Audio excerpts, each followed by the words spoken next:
This is ABC7 News at 7, your Suncoast News. We're here for you. There are literally thousands of small growers, families that have made their livelihoods on the citrus industry that now have lost everything.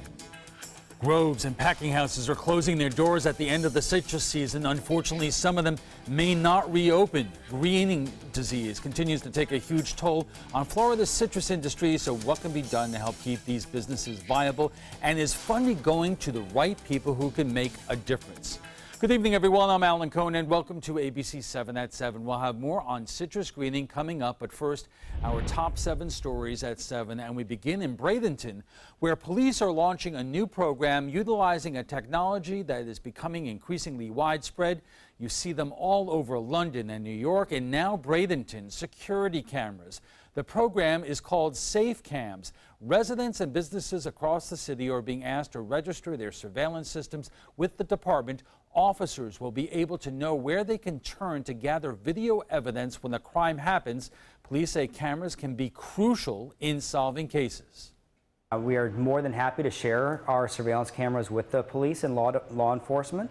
We have no problem with that whatsoever. I think it's going to be an excellent program. It's going to deter crime, and it's going to help citizens feel safer as well as us. You can register by visiting the Bradenton Police Department website. It doesn't cost anything, and information collected is confidential. Sarasota police are investigating a possible connection between 2 drive-by shootings in the past week. The most recent was yesterday near 31st Street and Goodrich Avenue. Police say a passenger in a silver SUV shot several times at a silver sedan. That shooting took place a block away from another incident at 32nd Street near US 301. No one was hurt in either shooting, but police warn if this continues, a bystander could be hit. Anyone with information is asked to call Sarasota Police. New developments in the trial of Richard Williams, who is charged with second-degree murder in the death of his former girlfriend's 17-month-old boy. Jurors are now deliberating after closing arguments today. According to the autopsy, Quincy Pollard died from blunt force trauma to the head. Prosecutors argue it was the result of something Williams did while he was alone with the child. The defense argues the damage could have taken place in the days before the victim, Williams, faces life in prison. Now the Punta Gorda, where the police chief is on trial for his role in the death of an elderly woman at a Citizens Training Academy. Day 1 of Chief Tom Lewis's trial underway today. Lewis is charged with culpable negligence in the death of 73-year-old Mary Knowlton. Officer Lee Cole shot her during a role-playing exercise in August. Cole is now facing manslaughter charges. The gun was supposed to be loaded with blanks, but instead had real bullets. Prosecutors argue Lewis should have checked the firearm. Tom Lewis didn't do anything criminal in this case. The evidence is going to show you that one person did 2 things that violated his training, the policies of the Punta Gorda Police Department. Lewis's attorney previously filed 2 unsuccessful motions to get the charges dropped. The trial continues tomorrow. The union representing teachers in Sarasota is outraged tonight after changes to a workplace survey administered by the district. New Superintendent Todd Bowden is removing the comments section from the survey. The survey is used to address concerns in the workplace environment of teachers, but now the comments section is being eliminated. Many teachers are saying they'll just skip the survey altogether. Bowden says the comments section doesn't have any value. In response, the union will issue its own anonymous survey to teachers, and the responses will be made public.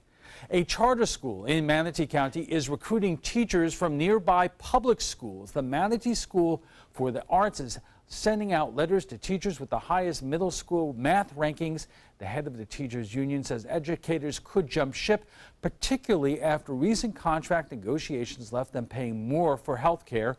Recruitment efforts come only weeks after Governor Rick Scott signed a controversial education bill sending more state dollars to charter schools. Different districts have different performance pay plans, so teachers could check out those performance pay plans and actually go to the highest bidder. We've been recruiting like this for years. We were always on the lookout for the best teachers in the state of Florida, throughout the country. Starting salaries for Manatee County teachers are $38,000, but Barbara hopes teachers will also consider benefits like health insurance and retirement before making the jump to charter schools. An update now on the popular spot in Venice damaged by a lightning strike. Crews have re-roofing in the Venice Community Center. Small sections of the south parking lot will be barricaded for the next 6 to 8 weeks, but the building will remain open. In early June, lightning struck 2 trees next to the center, causing significant damage. And Bob, after all, this is the lightning capital of the world. Yeah, actually, it is the lightning capital of North America here, from anywhere from Lakeland to Tampa down to Fort Myers. That one area right there has more lightning strikes than anywhere else here in North America. We didn't have a lot today, although up in northeast portion of Florida, they did. Jacksonville, 3 separate fires into homes were started as a result of lightning strikes just this afternoon. Well, the current conditions right now, we have a few clouds out there and 87 degrees. Not much storminess right now. The heat index is at 94, and that's as you factor in the dew point, which is 73 now. North winds are at 5. The pressure is falling ever so slightly, and you can see that lightning that was around over parts of Polk County, also northeast Manatee County, but not a lot along the coastline at all. There's a few lightning strikes there in southeast Charlotte, and one lone shower left along I-75 down in Charlotte County, but the rain is gone for us here. And you can still see it's pretty strong in terms of rain and thunderstorm activity from Jacksonville to Daytona Beach over to Gainesville. There's a little frontal boundary there. It's a weak front. It will continue to move to the south and fade away on Tuesday. It'll be close enough to us tomorrow to give us a mixture of sun and clouds, similar to what we saw today. And then we'll return to those afternoon and evening storms. On Wednesday, they'll be a little bit more widespread. And yes, a lot more lightning is expected with it. And then tropics are quiet for now, but things are changing. The tropics, at least in the Atlantic Basin. There is a system in the Pacific we'll talk about, but temperatures are expected to be in the upper 70s with a few clouds around 11 o'clock. And I mentioned that system out west. Dora is spinning off the coast of Mexico in the Pacific. Top winds are up at 90 miles an hour and expected to weaken as it continues to move away from land. But nothing going on in the tropics right now, Alan. We do have a system that may pop up in about 5 days from now, way out there in the Atlantic. We'll talk more about that in a little bit. All right, thanks a lot, Bob. And still to come, oranges, grapefruits, tangerines. For more than a decade, citrus greening disease has left its mark on Florida's multi-billion-dollar agriculture industry. We'll show you how it's affecting the Suncoast when we return.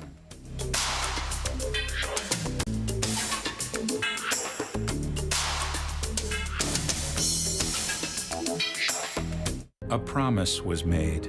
A promise that hit the beaches of Normandy. A vow that captured Iwo Jima. A contract that weathered Tet. A pledge that stormed the desert in Iraq. An IOU that braved IEDs in Kandahar. A promise was made to America's veterans. DAV fights to keep that promise, so all veterans and their families get the benefits and support they earned. For help, visit DAV.org. Credit card debt can ruin your life. If you owe $10,000 and minimum payments are siphoning away your paycheck each month, you can get debt-free in less time than you think. I've paid $800 a month for the past 3 years and haven't changed the balance on my credit card. Get debt-free now has a program to reduce your debt, stop the harassing phone calls, avoid financial ruin, and settle for less than you owe. I feel like a huge weight has been lifted off my shoulders. You're pre-approved for our special hardship program if you owe $10,000 or more. Upon payment of your new lower balance, your debt will finally shrink until you are debt-free. My family no longer has 30 years of payments ahead of us at 20% interest. There's no fees until you see results. So call now, make one monthly program payment, and free up your cash. Resolve your debt. Call 800-628-1251, 800-628-1251. Attention Medicare beneficiaries. Many people with Medicare may be able to get extra benefits and don't even know they're available. You may be able to get dental, vision, hearing, and prescription drug coverage included in your plan. The Medicare Coverage Helpline is accepting calls to see if you're eligible to enroll now. You may be able to get extra benefits including dental, vision, and prescription drug coverage. Hi, I'm Dr. Jason Buchwald.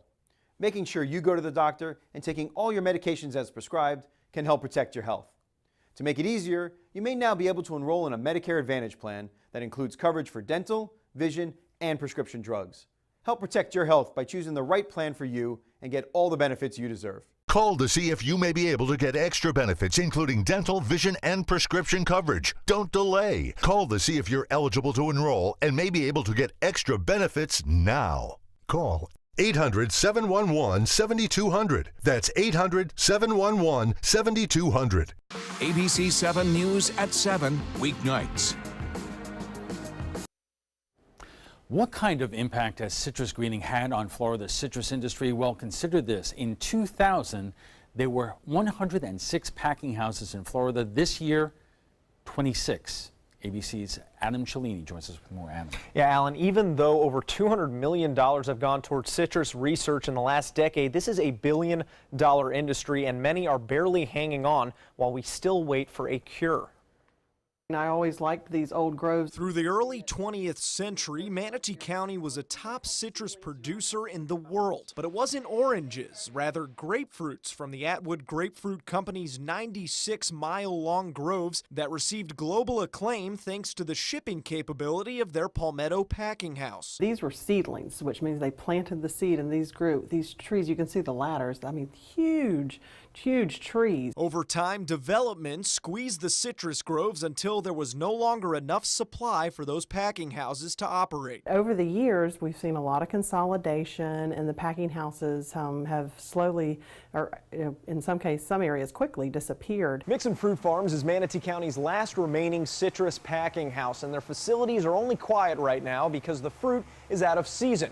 But around the state, other citrus packing houses are closing their doors for good as greening continues to devastate this once prevalent industry. Citrus greening is the result of Asian psyllids infecting trees with the HLB bacteria, turning fruit green and rendering the crop and tree useless, even for juice. Dean Mixon sold off 85% of his groves after diseases took over, and only half of the remaining 50 acres are producing fruit worth boxing. We're not packing near as much as we used to, but in the day, you generally figure like an 80% pack out when you bring in fruit in from the field. That was before canker and greening and everything else that's come along. Now you're looking at 40 to 50% pack out. Packing houses in Central and East Florida who don't grow but rely on others to supply their fruit are no longer getting enough to cover operating costs. Since 2014, I think we had like 40 packing houses that actually ran that season.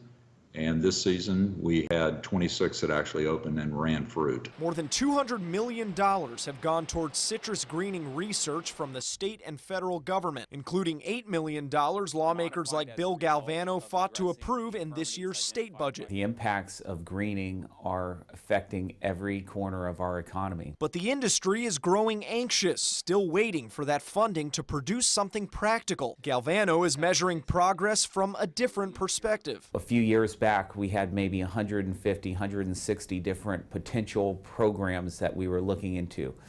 Those numbers are narrowing. The remaining avenues, according to Galvano, include antibiotics, genetically modified organisms, or viruses that target the bacteria. Much of this research is coming from the University of Florida Institute of Food and Agricultural Sciences, who say curing a century-old disease is no small feat. In the past 10 years, we've learned more than the world has learned in the last 100. An impatient Mixon has spent the last 5 years experimenting on his own crops with a local company's unapproved biostimulant, which has yielded his healthiest trees so far. You might burn all the fruit and lose your crop for the year, or worse yet, burn the trees. But the growers are getting desperate now. They're ready to try most anything. Others are holding out hope that the citrus industry will endure, as it's proven time and time again in the past. Agriculture is so resilient, and the citrus industry is too, and there have been many battles that the citrus growers have faced over the years, and they've overcome.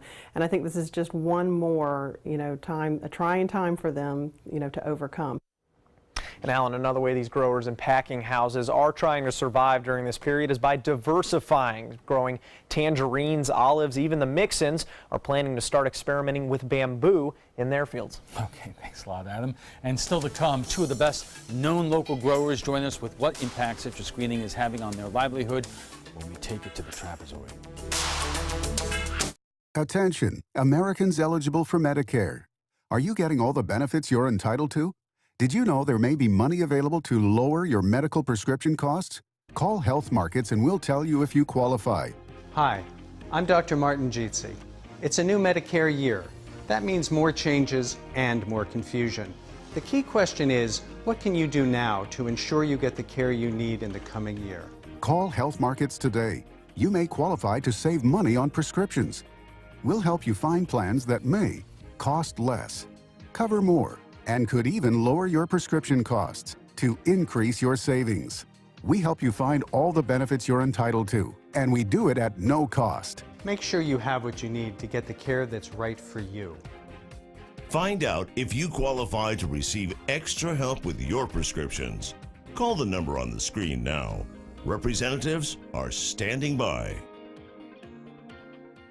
This is an important announcement. If you're between 50 and 85 and worried about your loved ones, you can still get affordable life insurance for peace of mind. My life insurance coverage is guaranteed, and I was not required to get a medical exam. I had high blood pressure and diabetes, and I got my coverage with one telephone call. No exam necessary. I'm a smoker, and I wanted to take care of my family. I called to get my life insurance and my affairs in order. I wanted to do the right thing. Call Final Expense No Exam Insurance. Your rates are guaranteed and will never increase. I called and learned that this insurance cannot be canceled even if you get sick or gain weight. And there are no restrictions on how my beneficiaries use the money when I'm gone. Approval was easy and the price was right. I wanted to do this for my children. Call 800-738-9812. 800-738-9812.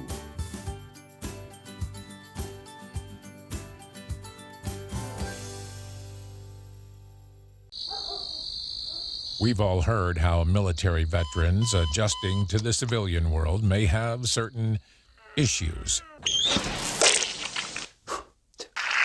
30. 70.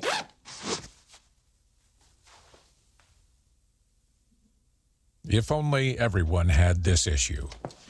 No matter what challenge they face, Easter Seals is here for America's veterans. Welcome back. What's the Florida legislature doing to save the state's citrus industry, which continues to be devastated by citrus greening disease? Slashing the Department of Citrus budget, of course. The agency is getting a little over $4.6 million from the state, down from $7.65 million. The department has eliminated 20 jobs in administration, scientific research, and marketing. This, as we reported, as the number of packing houses across Florida has dropped from 106 in 2000 to 26 this year. And joining us for more on the local impact of citrus screening is Dean Mixon, president of Mixon Fruit Farms in East Bradenton, and Tim Brown, the third-generation owner of Brown's Grove in Sarasota. And gentlemen, thank you very much for joining us. You know, in Adam's story, you know, the woman said that the citrus industry has always recovered, always bounced back from different things that have come along, but I'm interested in hearing from the both of you is at what point do things become so serious that you fear that the industry as a whole might not be able to come back to its past glory? Dean? I think we're already past that at this point as far as the industry as a whole. There's been so much acreage sold off to development and so forth that those people are not going to come back into the industry. There has been some new plantings going on, and people are trying, and just like we're both third-generation citrus farmers, and maybe stubborn's a better word than resilient, but we're still in it. Dean, in Adam's story, you said that what percentage of your acreage have you already sold off? Well, before the greening and the canker, different diseases that we've had, tristasia is another one you don't hear about too much, but we lost about 200 acres, or we're losing it, and it got to the point where it didn't make sense to replant it, because you got a minimum of 7 years or so investment before you get any economic return off the trees once you plant them. Tim, I think this might come as a shock to people because we on this broadcast and other news broadcasts we talk about citrus screening all the time, but I don't think most people are aware that we may be past the point where the industry can recover. Well, this is definitely the biggest hurdle the industry's ever had to face. I think it's going to take a long time to get it back to where it was, if it's even possible. I mean, we've lost so many acres of grove, and these packing houses that are shutting down simply because they don't have the fruit available. I mean, we've gone 50 years backwards in the industry at this point. How much longer can you hold out? Well, we're still planting new groves, and we are a small producer compared to some. We are primarily a fresh fruit grower, and we're still hanging in there. We're still planting trees and staying up with the research and hoping that, you know, things will get better. And we have seen a slight improvement, but it's still far from where it needs to be. You said this to me before we went on the air, that the situation this year was better than last year. Could you explain? Well, we're seeing better tree vigor and growth. We're seeing new flush on trees that we were ready to take out 2 years ago. And it's looking better tree-wise, but we're still not seeing the yields that we would like to see and need to see on the trees. Dean, same with you? Yeah, the trees aren't growing. I mean, they get to a certain size, you plant a new tree, and it gets to about a 6-year-old size, and it stays there. It just doesn't have enough root structure to support a stronger tree. Right. We are just getting started with this important discussion, and we will continue right after we check on the weather. I knew I could get myself out of this. I just needed some hope and some help. I took the first step to recovery when I made the call. Since 2014, Addiction Hope and Helpline has answered calls for recovery and treatment 24/7, 365 days a year. If you're depressed, drinking, using drugs, or taking pills, call now and talk to someone who cares. I had problems just getting to sleep, drinking and using pills every night. I feel like I'm losing control. I'm afraid I'll lose my job or even my family. Most insurance covers substance abuse. You can get back on track. Call now for hope and help with proven gentle recovery programs. I never thought that I could be somebody who didn't drink and use drugs. I have something to hold on to for strength. I'm in recovery, getting the help I need. Call 800-622-1941. 800-622-1941.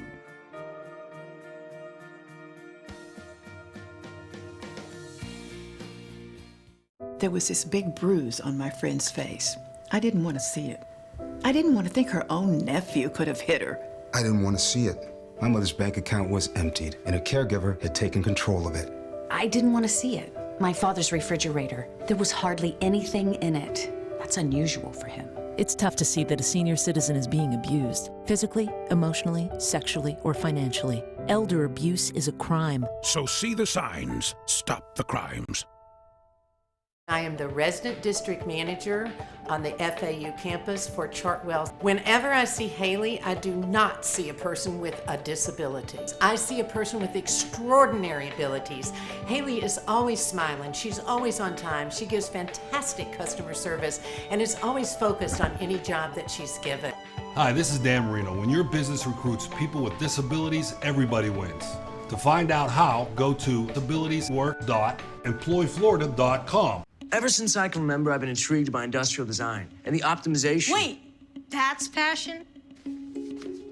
Ever since I can remember, my passion has been industrial design. We need 3D printers for Miss Adams' engineering program so that we are ready to solve 21st century challenges. Impressive. Think It Up is a new initiative to support student-powered, teacher-led learning projects. Students and teachers, how can you spark great learning experiences in your classroom today? Think it up. Our discussion of citrus greening continues in a moment, but right now let's get a check on our forecast from Chief Meteorologist Bob Harrigan. Bob. Thanks, Alan. Right now we're looking at a nice evening. Really some clouds blow off from showers that were around earlier today. Not much rainfall at all near the coast. That's atypical for this time of year. We normally see a lot of afternoon and evening thunderstorms really raging across the area, producing a lot of lightning, heavy rainfall, but that hasn't been the case today. That's due to a frontal system, which is kind of parked just to the north of the Tampa Bay area. It's brought a lot of rain to the east and northeast, and dangerous lightning, strong winds up to 40 mile-an-hour winds. Also, looks like some damage to several homes as a result of lightning strikes. Now, you can see these clouds are moving basically now to the west, to the east, so there's no more a big push to the south. This front is, for the most part, stationary. It's going to drop a little bit to the south overnight and be close to us, so we'll get a mixture of sun and clouds on Tuesday, a mixture of sun and clouds. and we're not going to see our typical afternoon and evening storms. There's a chance for a few coastal showers in the late morning, early afternoon, and then the main focus will be the inland storms pushing toward the east coast late in the day. By Wednesday, we should start to get back into that normal pattern. Right now, you can see that heavy rainfall extending all the way from Cross City, just south of Gainesville, over to the Palm Coast and just north of Daytona Beach. Jacksonville, I mentioned, had some rough weather there, blow up over the past couple of hours. Those are all storm reports that you see with the lightning and flooding rains, water standing up to a foot high in some locations. 3 separate lightning strikes causing some damage to some homes there. Wind gusts up to 40 miles an hour, and then the areas in green indicating the flooding and standing water up to a foot. But for us, a different story. Not as much rainfall here. We had some big storms over the northeastern portion of Manatee County earlier that produced 2 inches, just over 2 inches of rainfall in a short period of time. So the atmosphere is pretty juiced, but just not enough lift really to create a lot of rainfall. 89 the high, that was our average, and 97 is the record set back in 2007. Just a measly 1/100th of an inch of rainfall at the Sarasota-Braden Airport. Temperatures into the mid-80s to upper 80s across the area. Right now, Southgate at 87, the Meadows at 87, and Osprey the same. Our RPM forecast model shows a slight chance at 20% for a passing shower this evening. Most areas will stay dry. That's that front right there. You'll see it drop southward in the forecast. And then for tomorrow, look at this. Inland storms developing on the sea breeze front, and with that west wind, most of it pushing to the east coast. By looks like Wednesday morning, that front is for the most part gone. We'll start to see showers and storms returning toward the coast late in the afternoon and evening, and that continues on Thursday, Friday, and into the weekend with the races in town too. With the power boats, it's going to be seas running less than 2 feet throughout the weekend, it looks like. A light chop in the bays and inland waters, and the water temperature really warm, 88 degrees. The tops during the summer usually about 90 degrees. That's the hottest it usually gets, and 87 for area beaches. Low tide at 10:41 tonight. That's Sarasota Bay, and the high tide will be at 5:12. Tonight, slight chance for a shower or two, 76, and that's partly cloudy tomorrow.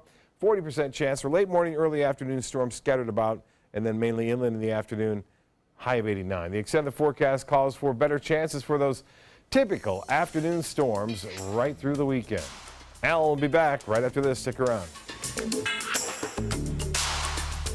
Dead boat batteries sinking your spirits? Right now, you can save $10 on Duracell Ultramarine batteries at Batteries Plus Bulbs. We should have named it the SS Going Nowhere. Visit batteriesplus.com for a store near you.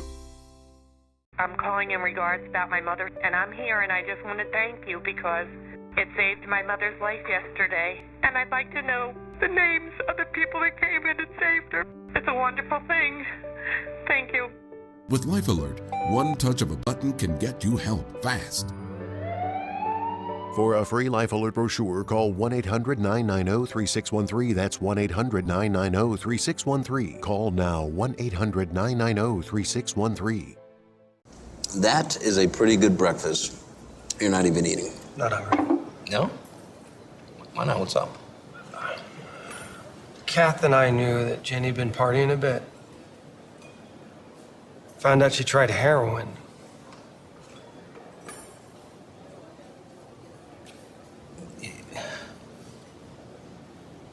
Most people don't know what to say about drugs, but we do. Visit us at drugfree.org. My name is Haley. I have Fragile X syndrome.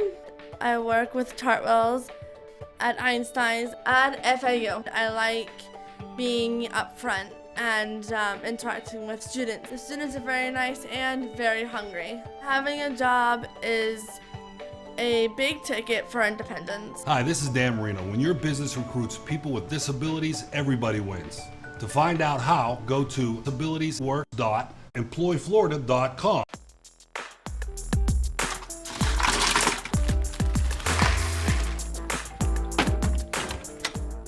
Thank you.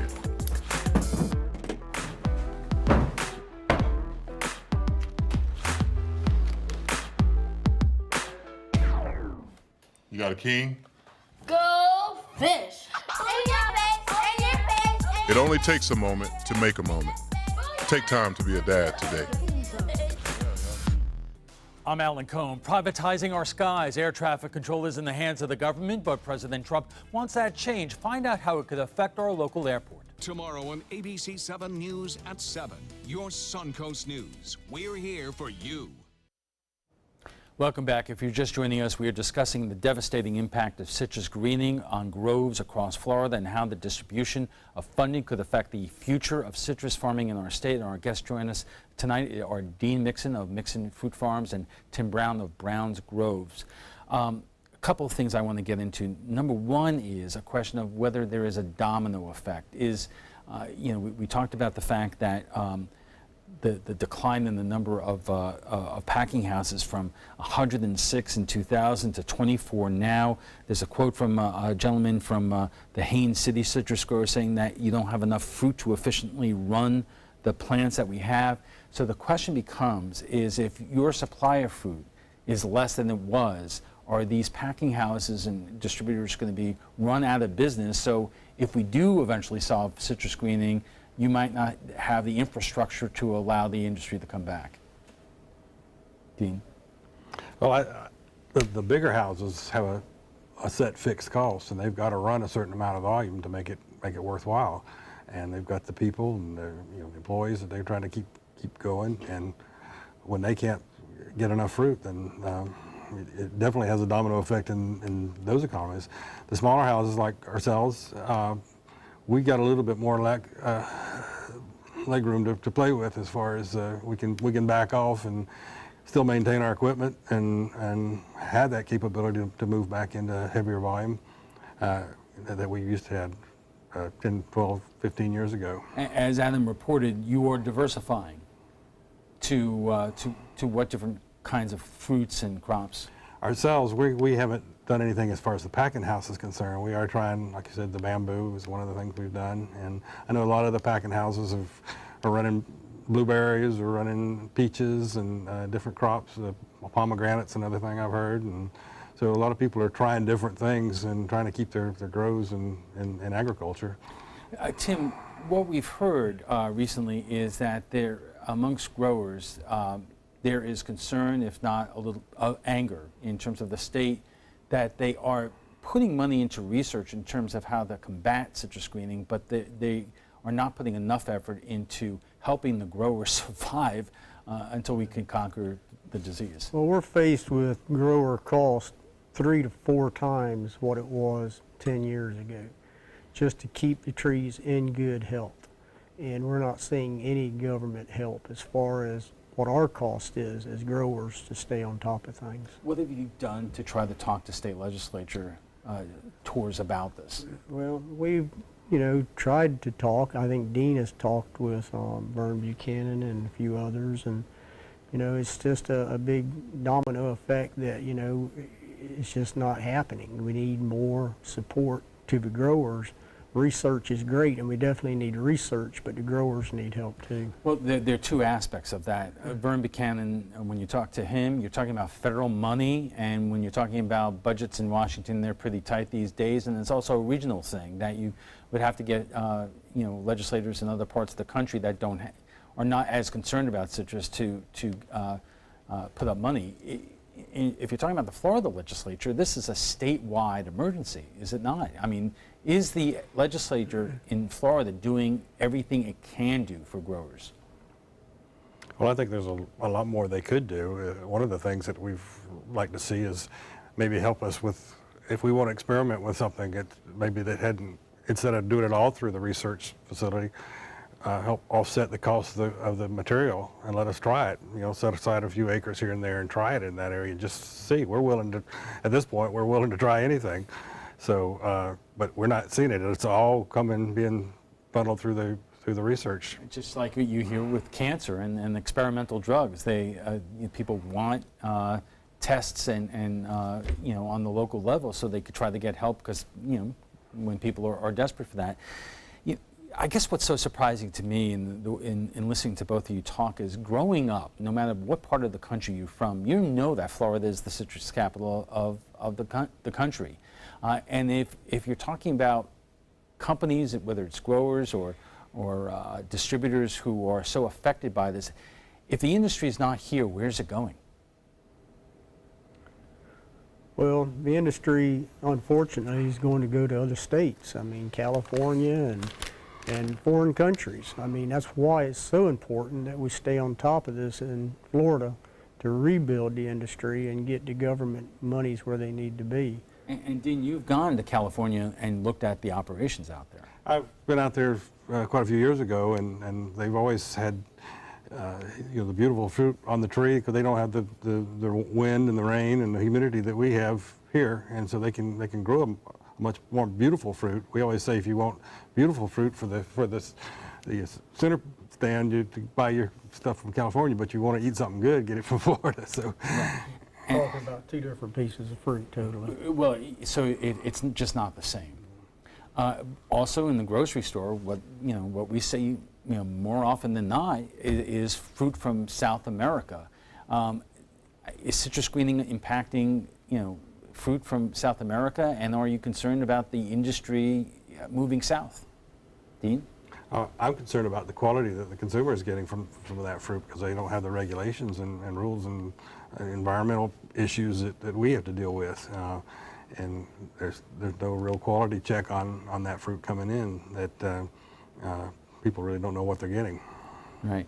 How much time do we have here in terms of when do we need to make real progress in terms of fixing this before, I asked you about the point of no return, but in terms of survival of the industry here in Florida? Well, it really should have started yesterday. We're behind times already. I mean, we need help immediately. I mean, things are bad, but we're still struggling. I mean, the industry's not dead. We've just taken a big step backwards, and it's going to take time to rebuild. Is there anything that anybody watching this, the consumer, can do right now to help our own Florida citrus producers along? I believe that we need to let the consumers know that this Florida citrus that is going on the markets today is good quality fruit. It's not affected with greening. We as growers know and can identify affected fruit from non-infected fruit. The fruit that they're buying is good quality, and what's going out of state or being sold locally is still the same type of citrus they've always had in the past. What we're faced with now is just crop yields being much shorter and less of the fruit. Because of all the publicity that this issue has gotten, there's been no drop-off in terms of consumers staying away from Florida citrus because they hear the stories about citrus greening, and obviously they don't have that kind of information?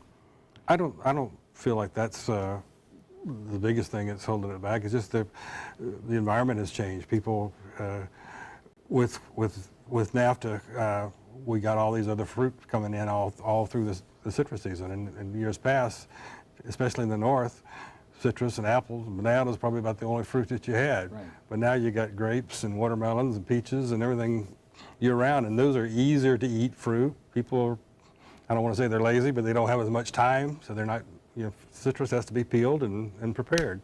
And I think those environments are hitting us too.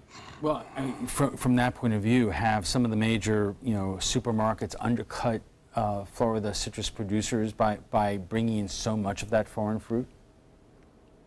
I would say so, yeah. I mean, you go into the markets right here in Florida, even during the peak of our season, right? And it's hard to find Florida fruit. Yeah.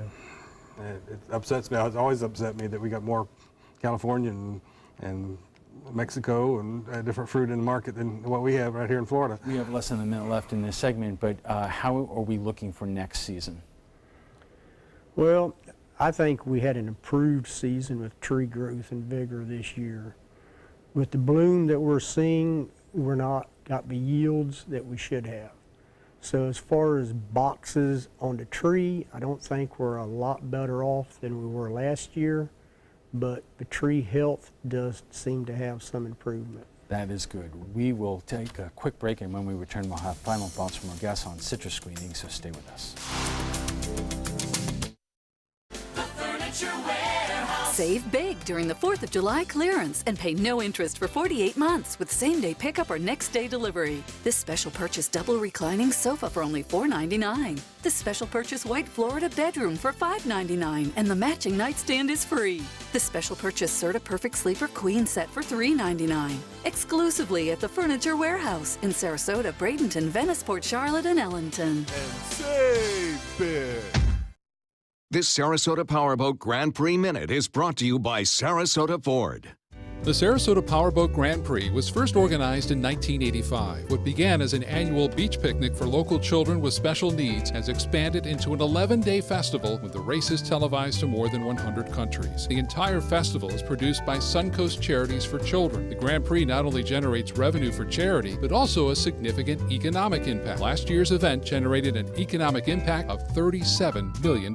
They're coming from Tampa, Fort Myers, even Orlando. They're coming from everywhere for the Sarasota Ford Promise. Our promise means a new car you'll love. If not, return it for one you do. At Sarasota Ford, we promise live market pricing. We monitor national pricing on our entire inventory, so you get the best deal. In fact, we guarantee it. Bring us any competitor's ad, and we'll beat it by at least $1,000. That's why they're coming from everywhere to Sarasota Ford, where 41 meets 301. SarasotaFord.com.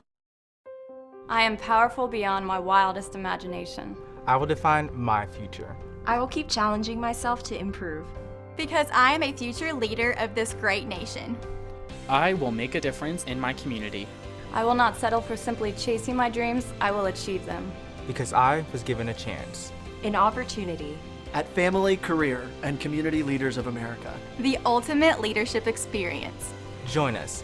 We'll build a new future together.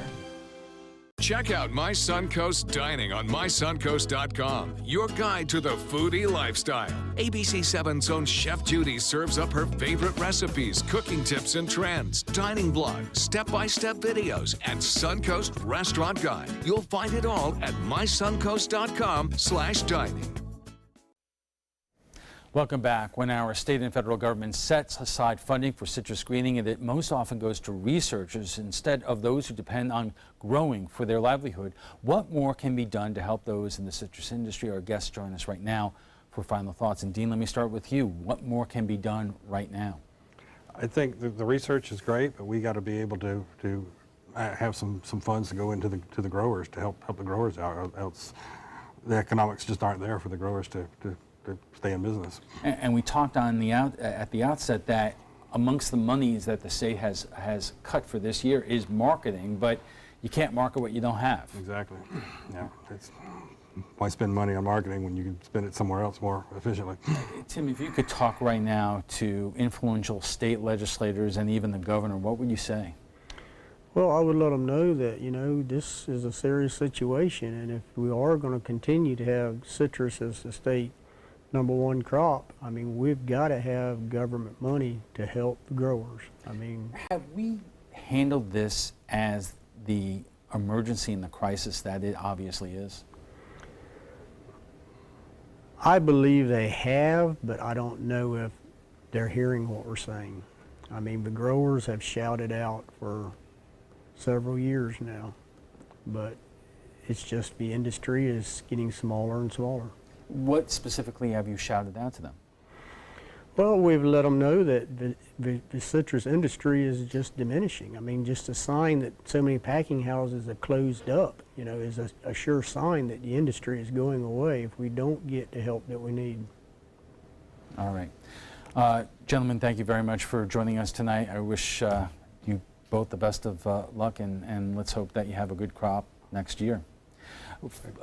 Dean Mixon is the president of Mixon Fruit Farms Incorporated in Bradenton, and Tim Brown is the third-generation owner of Brown's Grove in Sarasota, which was founded in 1915. When we return, we'll have a final look at your weather. Plus, 22 million Americans could be left uninsured under the GOP Senate health plan. We'll have the latest on the Congressional Budget Office score in our primetime headlines. This is an important medical announcement. Xarelto and Pradaxa have been linked to uncontrollable bleeding and even death. If you've been prescribed one of these drugs and have experienced these dangerous side effects, you may be entitled to substantial compensation. Studies show that Pradaxa can cause more heart attacks than warfarin, and other countries have already issued safety warnings against this drug. Call now for a free assessment of your case and potential money damages. The call is confidential. There's no cost, and you may be eligible. Juries have awarded millions of dollars to Pradaxa victims, and thousands of Xarelto victims are filing their legal cases. Call the Drug Watch hotline if you or a loved one used Xarelto or Pradaxa and experienced uncontrollable bleeding, brain hemorrhage, or even death. You must call now. Call 800-747-0618. 800-747-0618. Call to see if you qualify to enroll in a Medicare Advantage plan right now. At Humana, we believe great things are ahead of you when you start with healthy. And part of staying healthy means choosing the right Medicare plan. Humana can help. With Original Medicare, you're covered for hospital stays and doctor office visits when you're sick, but keep in mind you'll have to pay a deductible for each. A Medicare supplement plan can cover your deductibles and coinsurance, but you may pay higher premiums than you do with other plans. And prescription drug coverage isn't included. But with an all-in-one Humana Medicare Advantage plan, you could get all that coverage plus Part D prescription drug benefits, all for an affordable monthly plan premium, and in some areas, no plan premium. It's all described in this free book and DVD. Call for yours and discover how an all-in-one Medicare Advantage plan from Humana could save you money. Call 1-800-558-8779. Your primetime headlines are coming up in a moment, but right now let's get a final check on our forecast from Chief Meteorologist Bob Harrigan. Bob. Well, right now we're looking at beautiful conditions out there in the waters. Seas have been rather quiet here lately. It's been good boating, and it looks like it's going to stay that way, too, throughout much of this week. Now, keep in mind, those afternoon and evening thunderstorms will start to track back out into the water late in the day, and that always causes some problems. So keep an eye on the sky late in the afternoon and evening. Right now, there's a frontal boundary located to the north of us. This front is stationary for the most part. It'll get a little kick to the south overnight as an area of low pressure develops on the eastern side of it and whips that front a little bit further south. But there's not much to it in terms of cold air. It's just a little bit cloudy with it and a chance for some showers big time to the northeast of us along that frontal boundary. But it hasn't been a lot for us here as a result of it disrupting our normal flow. Now, we saw some showers and storms earlier today in northeast Manatee County and also over portions of Sarasota and Manatee counties, but not much rain fell along the area beaches. It was quiet. The heaviest rain, and it wasn't much of an area, was over northeast Manatee County. Well, the almanac shows the high today was right where it's supposed to be at 89 degrees. 77 was the morning low, the average low at 74. Temperatures around the region into the mid 80s to upper 80s. 87 now in Palmer, 87 in Bradenton, and 86 in Rosedale. Laurel Oak now at 87 degrees, and Lake Sarasota at 87. Osprey 87, as well as Siesta Key, a bit cooler. And a little bit more rain around here down south, so temperatures rain cool there at 83 now in Port Charlotte. Well, the RPM forecast model is showing basically a few isolated showers still possible this evening, but we're looking at fair skies after midnight with low temperatures down to close to seasonal averages into the mid-70s under fair skies. We'll start off today, some sunshine. There's a chance for a coastal shower or two late morning, early afternoon. That rain chance not all that high. And then the rain chances start to pick up a little bit as you move east of I-75 with that front to the north and just very close to us. We'll see that westerly wind push those storms to the east for the most part. But by Wednesday, that starts to change a little bit as the front fades away. We'll see an east to southeasterly wind component, which will butt up against that sea breeze, and we'll see showers and storms developing. And some of those storms will be some heavy rain makers along with frequent lightning strikes. Well, in the tropics, all is quiet right now. We have a couple of tropical waves coming off the coast of Africa, and one forecast model is indicating that maybe in about 5 days from now, we'll have a fairly significant low pressure area in the East Atlantic, but it will not have an impact in any land area for some time. So right now it's fairly quiet in the tropics, no concerns at all in the Atlantic basin. We do have some concerns, though, in the Pacific, as it looks like, again, that storm Dora continues to push away from the coast, the west coast of the United States. 69 in Detroit now, cooler in Cleveland at 66, at 61 in Toronto, and 74 in St. Louis, 86 in Dallas, and 83 in Atlanta.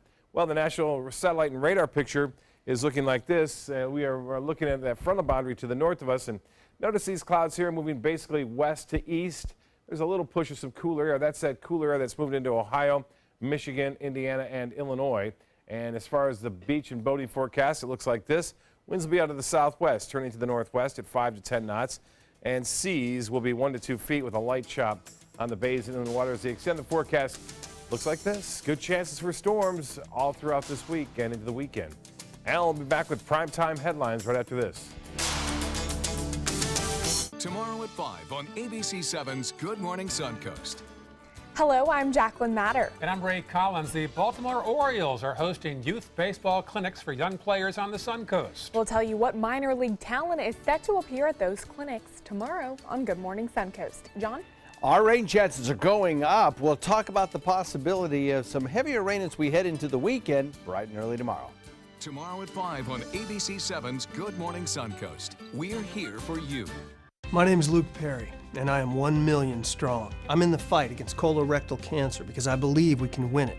Colon and rectal cancers are the second leading cause of cancer deaths among men and women in the U.S. Colon cancer is preventable. Know the risk factors and make sure to get screened. There are simple, take-home options available. Take control of your health. Screening for colon cancer isn't embarrassing. It can be life-saving. To find out more about your options, visit fightcrc.org. This is your brain. This is drugs. This is your brain on drugs. Any questions? Yeah, I have questions. Prescription drugs aren't as bad as street drugs, right? Weed's legal, isn't it? Drinking is worse than smoking weed. Isn't it? Why is heroin so addictive? Molly just makes you feel happy. I have questions. Mom? Dad, did you ever try drugs? They're going to ask. Be ready. Go to drugfree.org. A message from Partnership for Drug-Free Kids. My name is Stephen Jaffe. The law firm's name is Farmer Jaffe. One of the beautiful things about Julius is he's always smiling, and it becomes infectious.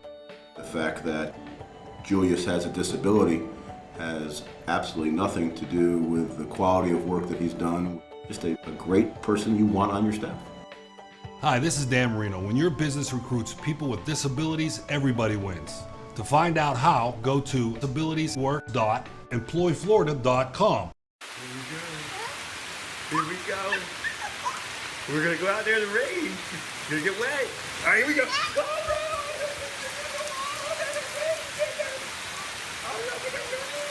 Okay, quick.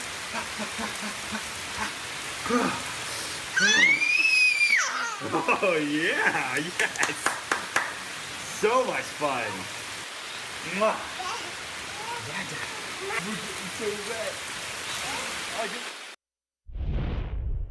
Now for your primetime headlines, the Congressional Budget Office is releasing its score of the Senate GOP health care bill, and the numbers are not making it any easier for it to sell to wavering GOP senators. According to today's report, as many as 22 million Americans could be left uninsured over the next decade. However, it would also cut the federal deficit by $321 billion over the same period of time. Republicans hope to pass the legislation before the July 4th recess. They could only afford to lose 2 votes, but 5 senators are already saying they are not on board. At least 5 others are expressing concerns. The Obamacare subsidies in this bill are actually greater under the Republican bill than they are under the current Obamacare law. That is not anywhere close to repeal. I'm also very concerned about the Medicaid cuts, what it means to our most vulnerable citizens. Democrats are firmly united against the bill. The Supreme Court is announcing parts of President Trump's temporary travel ban will go into effect. The High Court will hear and rule on the case in the fall, but the Trump administration is already declaring victory. ABC's Lana Zach is covering it from the steps of the Supreme Court. Visitors coming into the United States without a bona fide relationship with a person or entity in the U.S. can, in fact, be turned away, the Supreme Court announced, supporting in part the White House's temporary travel ban. In a statement, President Trump called this a clear victory for our national security, but the reality may be more nuanced. What the Supreme Court did with the travel ban order was surprising. It wasn't a big win for the administration. It wasn't a big loss for the administration. It really did split the baby. Here's why. While the court decided to overturn the lower court's injunction against the travel ban, allowing it to go into effect, they provide an exception for people who have relatives in the U.S., students accepted into universities here, and workers employed by American companies. a move that prompted dissent by 3 of the more conservative justices, Thomas, Alito, and the court's newest member, Gorsuch, who wanted to allow the full travel ban to take place with no additional exceptions offered by the court. Opponents argue, though, that even allowing part of the ban to go forward is a setback, especially for refugees from any of the 6 majority Muslim countries that are identified in the ban. The fact that this is a temporary suspension gives us no comfort at all. Our clients' lives are in danger right now. They're facing ongoing threats, and by delaying their cases for 10 days or 20 days or 120 days, that means that they could be killed while they're waiting for the Supreme Court to make a decision on this case. The Supreme Court says that they intend to hear the full case when they meet in the fall, but given that the travel ban is supposed to be temporary, lasting 90 and 120 days, it may actually be over before the court even hears it. Reporting from outside the Supreme Court, Lana Zak, ABC News. President Trump is breaking a nearly 20-year-old White House tradition by not hosting a dinner marking the end of the Muslim holy month of Ramadan. It has taken place annually since the Clinton administration. Instead, Trump is releasing a statement saying, quote, "On behalf of the American people, Melania and I send our warm greetings to Muslims as they celebrate Eid al-Fitr." Congressman Vern Buchanan is chairing a bipartisan effort in Washington, D.C. to combat human trafficking. According to the National Human Trafficking Resource Center, Florida ranks 3rd in the nation for the number of trafficking cases. In fact, the number of cases rose 54% last year alone. On Wednesday, Florida's 29-member congressional delegation will meet in Washington to discuss plans for prevention, helping survivors, and assisting law enforcement to crack down on the crime. Now to Florida's capital, where Governor Rick Scott is naming a political ally the next chief financial officer of the state. Scott is tapping former state representative Jimmy Patronis to complete the term of Jeff Atwater. Atwater is leaving his post on Friday to take a job at Florida Atlantic University. Scott says Patronis will bring small business mentality to the position. One thing you know about Jimmy, whatever he tells you he's going to do, he's going to do. There's no question. He's not going to waver. He's not going to play games. He's a direct, honest person. Scott has previously appointed Patronis to the Florida Public Service Commission and the Constitution Revision Commission. Florida's Democratic Party is blasting Scott's selection as cronyism. And that's all the time we have for this evening. I'm Alan Cohn. Thanks for joining us. Have a great night.